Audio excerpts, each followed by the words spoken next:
परमेश्वर की महिमा, परमेश्वर का धन्यवाद। सो असी प्रचार नूं सिखते पे हाँ, वचनों नूं लैके कुछ गलत फहमियां जो असी मत्ती दी इंजील 22 अध्याय 29 वचन तो शुरू किया सी। फिर असी लगातार पढ़ते पे सीखते पे हाँ कि जो वचन बाइबल के जोड़े पवित्र शास्त्र में जोड़े वचन ने, परमेश्वर नहीं चाहता कि कोई भी मनुख धरतीवासी इन्हां वचनों नूं इन्हां च कोई गलती करे, कोई मिसटेक करे, कोई इस तरह की गलत प्रचार करे या इस तरह की गल्लां करे। उहदे नाल परमेश्वर दा आत्मा जिहड़ा दुखी हुंदा है, परमेश्वर नहीं चाहता। सो परमेश्वर के बच्चों, अजीज भैन भराओ, पासबानो, सानू इस तरह की कोई गलती नहीं करनी चाहिए जिहड़ी परमेश्वर नूं चंगी ना लगे तो परमेश्वर दुखी होण, परमेश्वर नाराज़ होण। सो इन्हां दिनां च अपना ख्याल रखो, थोड़ा ध्यान रखो, सफाई का ख्याल रखो, मूँह नूं जो अंदर बाहर जाते हो कज के रखो, हथ सैनिटाइज करो, सफाई का ख्याल रखो और जाने अनजाने च किसी भी तरह की कोई इहो जी गलती ना कर लो जिहदे नाल वड्डा झटका लगे। सो प्रभु तुहानूं बचावे, संभाले, तुहाडी राखी करे, तुहाडे ते किरपा करे। सो जिन्हां ने कुछ गलतियां वचन के खिलाफ या इस तरह कीतियां परमेश्वर के खिलाफ, वो तो उहदा वही खमियाजा भुगतदे पे ने। सो चाहिए वा कि असी ठीक रीति नहीं चलते हैं, परमेश्वर की स्तुति करिए, उसकी महिमा करिए। सो उस प्रचार में असी लगातार कंटिन्यू करते पे हाँ। वचनों को लैके जो कुछ गलत फहमियां हैं, बहुत सारे डिनोमीनेशनां च, बहुत सारे अगुएं दे विच, बहुत सारे विश्वासियों के साड़ी अदन चर्च की कलीसिया दे विच, सो उन्होंने दुरुस्त करने की कोशिश कर रहे हैं तो वो अगे बढ़ते पे हाँ, वो अगे असी जाना। सो हुण असी चलते हैं, मतलब डिफरेंट टॉपिक ने जो सवाल पूछे गए ने विश्वासियों के, जो विश्वासियों के सवाल पूछे गए हैं उन्होंने आंसर मैं दे रहा, उन्होंने जवाब जोड़े मैं दे रहा वहाँ। जो सवाल विश्वासियों ने किए पासबाना के भी सी, तो उन्होंने जवाब दे विच मैं ये सहायता कर रहा जवाब देने च। कोशिश है मेरी, कोई मैं इन्ना वड्डा तो कोई प्रचारक नहीं हाँ, या इन्ना वड्डा भी कोई पास्टर नहीं हाँ। मैं तो एक छोटा जिहा प्रभु का दास हाँ, तो संतां दे जोड़े झाड़न दे योग भी नहीं है मैं। पर मेरी कोशिश है कि मैं कुछ गल्लां जिहड़ियां तुहानूं सिखाउण दी कोशिश, वचन विच मैं नहीं किसी का लिहाज करदा, वचन विच कोई भी क्यों ना होवे, मैं वो गल पुछ ही लैनी है, दस ही देनी, कह ही देनी है। तो वचन की मार खाण लई मैं तैयार हाँ। वचन थोड़ा वजे मेरे ते, मैं तैयार हाँ। वचन की तलवार मेरे ते वजे, मैं तैयार हाँ। वचन मेरे ते लगे, वचन की अग मेरे ते लगे, तो मैं उसनूं लवाउण लई तैयार हाँ। वचन मतलब हर तरीके नाल मैनूं जिस तरह भी कटेगा, मैं उस लई तैयार हाँ। मेरे उत्ते सब तो पहले लगे, मैं उस गल दे लई तैयार होवांगा, तो खुश होवांगा कि धन आ परमेश्वर का वचन मेरे ते लग्या, लागू होया।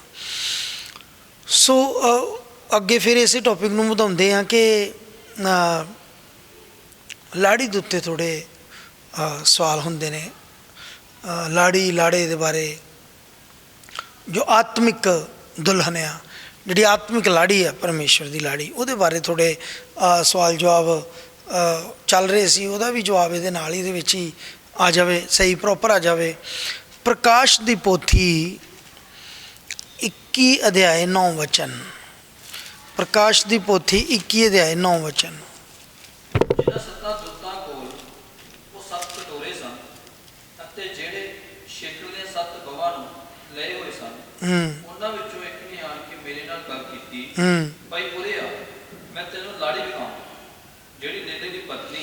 उरे आ, मैं तेनू लाड़ी विखावां जिहड़ी लेले दी पत्नी है। ध्यान नाल इस गल नूं भी सीखना है जी तुसी। उरे आ, मैं तेनू लाड़ी विखावां जिहड़ी लेले दी पत्नी है। बहुत सारे प्रभु के दास इत्ते प्रचार भी करते हैं, बड़े जोर नाल प्रचार किया जाता, अक्सर मैं भी करदा। पर सुनो हुण, ਲੇਲੇ ਦੀ ਪਤਨੀ।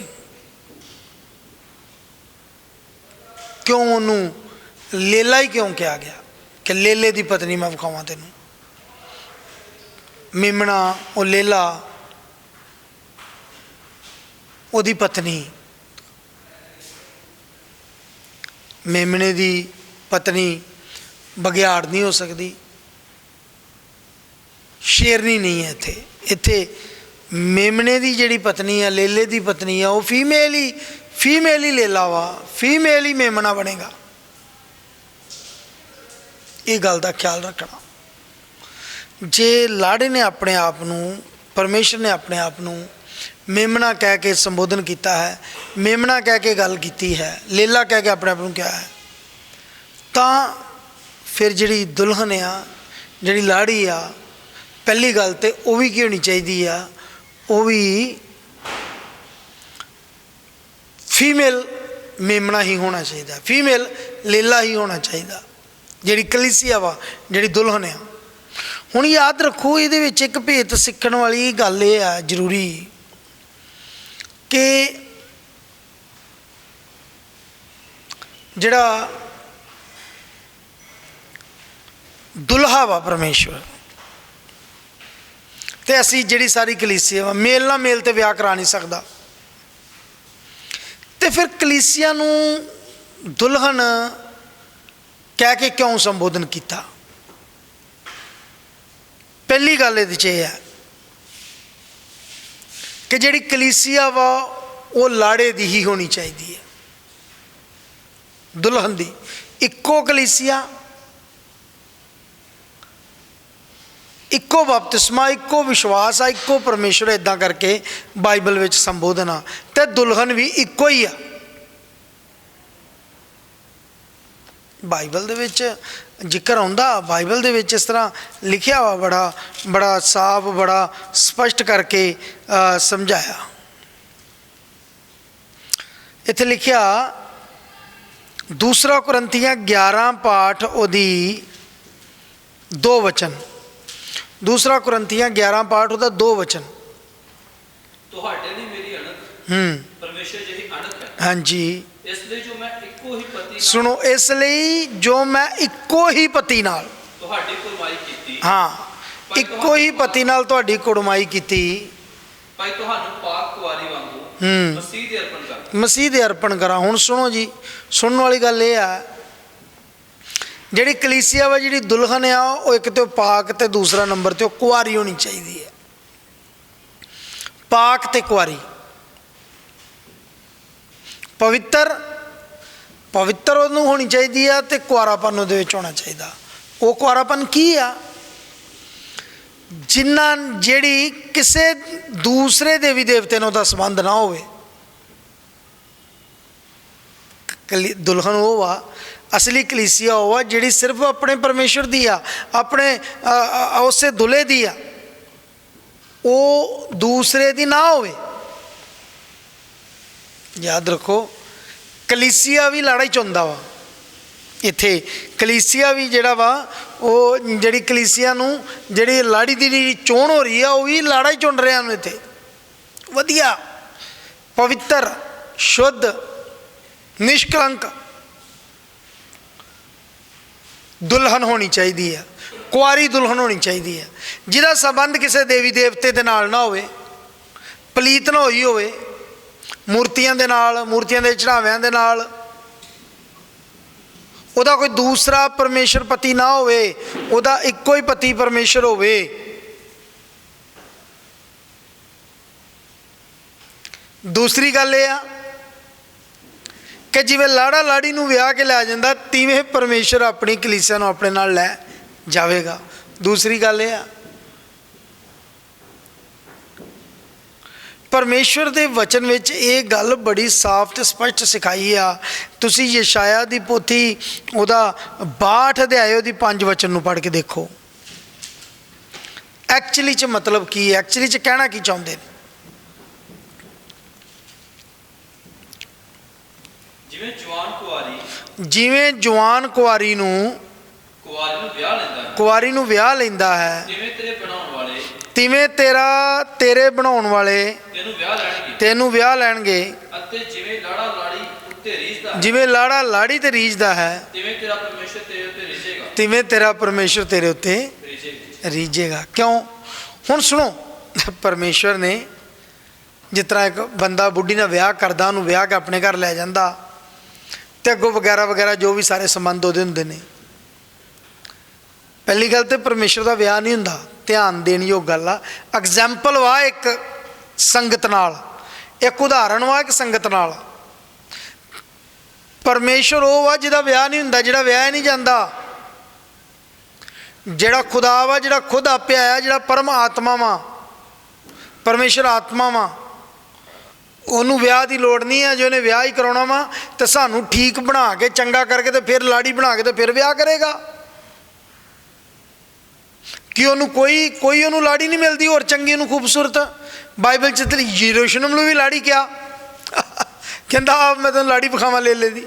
ਪ੍ਰਕਾਸ਼ ਦੀ ਪੋਥੀ 'ਚ ਲਿਖਿਆ ਕਿ ਉਹ ਲਾੜੀ ਜਿਹੜੀ ਹੈ ਯਰੂਸ਼ਲਮ ਨੂੰ ਲਾੜੀ ਕਹਿ ਕੇ ਸੰਬੋਧਨ ਕੀਤਾ ਤੇ ਫਿਰ ਉਹ ਯਰੂਸ਼ਲਮ ਨਾਲ ਹੀ ਵਿਆਹ ਕਰਾ ਲਏ। ਫਿਰ ਅਸੀਂ ਹੀ ਕਿਉਂ? ਐਕਚੁਅਲੀ ਐਗਜ਼ਾਮਪਲ ਦਿੱਤੀ ਆ, ਉਦਾਹਰਨ ਦਿੱਤੀ ਆ। ਪ੍ਰਚਾਰਕਾਂ ਨੂੰ ਵੀ ਸਮਝਣ ਦੀ ਲੋੜ ਆ ਤੇ ਕਲੀਸਿਆ ਨੂੰ ਵੀ ਇਹ ਉਦਾਹਰਨ ਦਿੱਤੀ ਆ। ਇੱਥੇ ਮੈਂ ਤੁਹਾਨੂੰ ਉਹਦਾ ਆਨਸਰ ਦੇ ਦਿੱਤਾ ਵਾ 62:5 ਵਿੱਚ, ਯਸ਼ਾਇਆ 62:5 ਕਲੀਅਰ ਹੀ ਆ। ਜਿਵੇਂ ਐਗਜ਼ਾਮਪਲ, ਜਿਵੇਂ ਦਾ ਮਤਲਬ ਐਗਜ਼ਾਮਪਲ ਆ, ਉਦਾਹਰਨ ਆ ਇਹ। ਫੋਰ ਐਗਜ਼ਾਮਪਲ ਜਿਵੇਂ ਕਹਿੰਦੇ ਜਿਵੇਂ ਜਵਾਨ ਕੁਆਰੀ ਨੂੰ ਵਿਆਹ ਲੈਂਦਾ ਤਿਵੇਂ ਤੇਰਾ ਬਣਾਉਣ ਵਾਲਾ ਤੈਨੂੰ ਵਿਆਹ ਲੈਣਗੇ, ਅਤੇ ਜਿਵੇਂ ਲਾੜਾ ਲਾੜੀ ਤੇ ਰੀਝਦਾ ਤਿਵੇਂ ਤੇਰਾ ਪਰਮੇਸ਼ਰ ਤੇਰੇ ਉੱਤੇ ਰੀਝੇਗਾ। ਸਮਝ ਆ ਰਹੀ ਆ? ਜੋ ਲਾੜੇ ਲਾੜੀ 'ਚ ਸੰਬੰਧ ਆ, ਤਿਵੇਂ ਪਰਮੇਸ਼ਰ ਆਪਣੀ ਕਲੀਸਿਆ ਨੂੰ ਪਿਆਰ ਕਰਦਾ ਹੈ ਤੇ ਆਪਣੀ ਕਲੀਸਿਆ ਨੂੰ ਆਪਣੇ ਨਾਲ ਲੈ ਜਾਏਗਾ। ਜਿੱਥੇ ਉਹ ਹੈ ਉੱਥੇ ਕਲੀਸਿਆ ਉਹਦੇ ਨਾਲ ਹੋਏਗੀ। ਲਾੜੇ ਵਾਂਗੂ ਆ ਸੰਬੰਧ ਦੱਸਿਆ ਵਾ, ਨਾ ਕਿ ਰੀਅਲ 'ਚ ਇੱਕ ਵਿਆਹ ਹੋਣਾ ਵਾ। ਸਮਝ ਆਈ? ਸੰਬੰਧ ਦੱਸਿਆ ਵਾ ਉੱਥੇ ਇੱਕ ਰਿਸ਼ਤਾ, ਇੱਕ ਰਿਲੇਸ਼ਨਸ਼ਿਪ ਦੱਸਿਆ ਵਾ ਉੱਥੇ, ਐਗਜ਼ਾਮਪਲ ਦੇ ਕੇ ਸੰਬੰਧ ਬਣਾਇਆ ਉੱਥੇ। ਗੱਲ ਸਮਝ ਆ ਰਹੀ ਹੈ ਕਿ ਪਰਮੇਸ਼ਰ ਕਿਸ ਤਰ੍ਹਾਂ ਸਾਨੂੰ ਪਿਆਰ ਕਰਦਾ? ਜਿਵੇਂ ਇੱਕ ਪਤੀ ਪਤਨੀ ਨਾਲ ਕਰਦਾ। ਤੇ ਅਸੀਂ ਕਿੱਦਾਂ ਕਰਨਾ ਵਾ? ਅਸੀਂ ਉਸੇ ਦੇ ਆ। ਸਾਡਾ ਹੋਰ ਕੋਈ ਪਤੀ ਨਹੀਂ, ਸਾਡਾ ਪਤੀ ਸਿਰਫ ਪਰਮੇਸ਼ਰ ਹੀ ਆ। ਉਹੀ ਹੈ ਸਾਡਾ ਪਤੀ, ਹੋਰ ਕੋਈ ਨਹੀਂ। ਜੇ ਅਜੇ ਵੀ ਅਸੀਂ ਦੂਸਰੇ ਦੇਵੀ ਦੇਵਤੇ ਦੇ ਅੱਗੇ ਮੱਥੇ ਟੇਕਦੇ, ਪ੍ਰਸ਼ਾਦ ਖਾਂਦੇ, ਝੁਕਦੇ ਹਾਂ, ਮੂਰਤੀ ਪੂਜਾ ਕਰਦੇ ਹਾਂ, ਉਹ ਸਾਰੇ ਕੰਮ ਕਰਦੇ ਹਾਂ, ਤੇ ਫਿਰ ਅਸੀਂ ਉਸ ਪਰਮੇਸ਼ਰ ਦੀ ਦੁਲਹਨ ਬਣਨ ਦੇ ਯੋਗ ਨਹੀਂ ਹੋਏ। ਯਾਨੀ ਅਸੀਂ ਉਸ ਕਲੀਸਿਆ ਵਿੱਚ ਦੁਲਹਨ ਕਲੀਸਿਆ 'ਚ ਸ਼ਾਮਿਲ ਨਹੀਂ ਹੋ ਸਕਦੇ। ਜੇ ਅਜੇ ਵੀ ਸਾਡਾ ਸ਼ਿੰਗਾਰ ਆਰਟੀਫਿਸ਼ਲ ਆ, ਅਜੇ ਵੀ ਨਕਲੀ ਆ, ਵਿਖਾਵੇ ਵਾਲਾ ਵਾ, ਬਨਾਉਟੀ ਆ, ਬਾਹਲਾ ਵਾ, ਤੇ ਫਿਰ ਅਸੀਂ ਪਰਮੇਸ਼ਰ ਦੀ ਉਸ ਕਲੀਸਿਆ ਵਿੱਚ ਐਂਟਰੀ ਨਹੀਂ ਕਰ ਸਕਦੇ। ਕੁਆਰੇਪਨ ਦਾ ਮਤਲਬ ਇਹੋ ਹੀ ਆ ਕਿ ਦੂਸਰੇ ਦੇ ਨਾਲ ਨਹੀਂ ਉਹਦਾ ਸੰਬੰਧ। ਤਾਂ ਮਸੀਹ 'ਚ ਬਹੁਤ ਸਾਰੇ ਆ ਗਏ ਤੇ ਅਜੇ ਵੀ ਉਹਨਾਂ ਦੇ ਸੰਬੰਧ ਦੂਸਰੇ ਨਾਲ ਆ, ਅੱਜ ਵੀ ਉਹੀ ਕੰਮ ਕਰਨ ਡੇ ਨੇ। ਤੁਸੀਂ ਵੇਖਿਆ ਨਹੀਂ ਚਰਚਾਂ ਦੇ ਵਿੱਚ ਮੂਰਤੀ ਪੂਜਾ ਹੋਣ ਡਈ। ਚਰਚਾਂ ਦੇ ਵਿੱਚ ਕੀ ਕੁਛ ਕਰ ਦਿੱਤਾ ਇਹਨਾਂ ਨੇ ਬਾਹਰ ਫੋਰਨ 'ਚ। ਅਜੇ ਵੀ ਕਈ ਤਾਂ ਸੁਧਰੇ ਨਹੀਂ, ਅਜੇ ਵੀ ਠੀਕ ਨਹੀਂ ਹੋਏ ਕਈ। ਜਿਹੜੀ ਚੀਜ਼ ਪਰਮੇਸ਼ਰ ਨੇ ਮਨਾ ਕੀਤੀ ਸੀ ਉਹੀ ਜਦੋਂ ਗਲਤੀਆਂ ਕਰਨਗੇ ਤੇ ਫਿਰ ਉਹਦਾ ਤੇ ਖਾਮਿਆਜ਼ਾ ਭੁਗਤਣਾ ਹੀ ਪਏਗਾ ਭਾਈ। ਤੇ ਦੁਨੀਆ ਦਾ ਕੋਈ ਪੈਸਾ, ਕੋਈ ਸਾਇੰਸ, ਕੋਈ ਮੈਡੀਸਨ ਜਿਹੜੀ ਇਸ ਇੱਕ ਛੋਟੇ ਜਿਹੇ ਵਾਇਰਸ ਨੂੰ ਮਾਰ ਨਹੀਂ ਪਾ ਰਹੀ ਤੇ ਵੱਧਦਾ ਜਾ ਰਿਹਾ ਹੈ। ਤਾਂ ਡਰੇ ਪਏ ਨੇ ਲੋਕ, ਪੂਰੀ ਦਹਿਸ਼ਤ ਵਿੱਚ ਜੀ ਰਹੇ ਨੇ ਲੋਕ, ਗਲਤੀਆਂ ਵੀ ਕਰ ਰਹੇ ਨੇ ਬਹੁਤ ਜ਼ਿਆਦਾ। ਜਿਹੜਾ ਇੱਕ ਜਿਹਦੇ ਕੋਲ ਟਾਈਮ ਨਹੀਂ ਸੀ ਹੁੰਦਾ, ਬਿਜ਼ੀ ਹੈ, ਜਿਹਦੇ ਕੋਲ ਟਾਈਮ ਨਹੀਂ ਸੀ ਹੁੰਦਾ, ਪੂਰਾ ਬਿਜ਼ੀ ਰਹਿੰਦਾ ਸੀ, ਅੱਜ ਉਹ ਵਿਹਲੇ, ਚਰਚ ਨਹੀਂ ਆ ਸਕਦਾ ਬਿਜ਼ੀ, ਦੁਆ ਨਹੀਂ ਕਰ ਸਕਦਾ ਬਿਜ਼ੀ, ਬਾਈਬਲ ਨਹੀਂ ਪੜ੍ਹ ਸਕਦਾ ਬਿਜ਼ੀ, ਅੱਜ ਸਾਰੇ ਵਿਹਲੇ। ਲਓ ਕਰ ਲਓ ਹੁਣ ਗੱਲ, ਹੁਣ ਕਰੋ ਕੰਮ, ਵਿਖਾਓ ਕਰਕੇ। ਹੁਣ ਕਦੀ ਸੌਂ ਲਓ, ਕਦੀ ਉੱਠ ਲਓ, ਕਦੀ ਸੈਰ ਕਰ ਲਓ, ਕਦੀ ਕੁਛ ਕਰ ਲਓ। ਹੁਣ ਦੱਸੋ ਬਈ ਕਿੱਥੇ ਗਈ ਉਹ ਸ਼ੇਖੀ, ਕਿੱਥੇ ਗਈ ਉਹ ਟੌਰ, ਤੇ ਕਿੱਥੇ ਗਿਆ ਉਹ ਬਿਜ਼ੀਪਨ? ਮੈਂ ਬਿਜ਼ੀ ਹਾਂ। ਬਰੀਡ ਅੰਡਰ ਸ਼ੈਤਾਨ ਯੋਕ, ਸ਼ੈਤਾਨ ਦੇ ਜੂਏ ਥੱਲੇ। ਬਿਜ਼ੀ ਦਾ ਮਤਲਬ ਬਰੀਡ ਅੰਡਰ ਸ਼ੈਤਾਨ ਯੋਕ, ਸ਼ੈਤਾਨ ਦੇ ਜੂਏ ਥੱਲੇ। ਬਿਜ਼ੀ।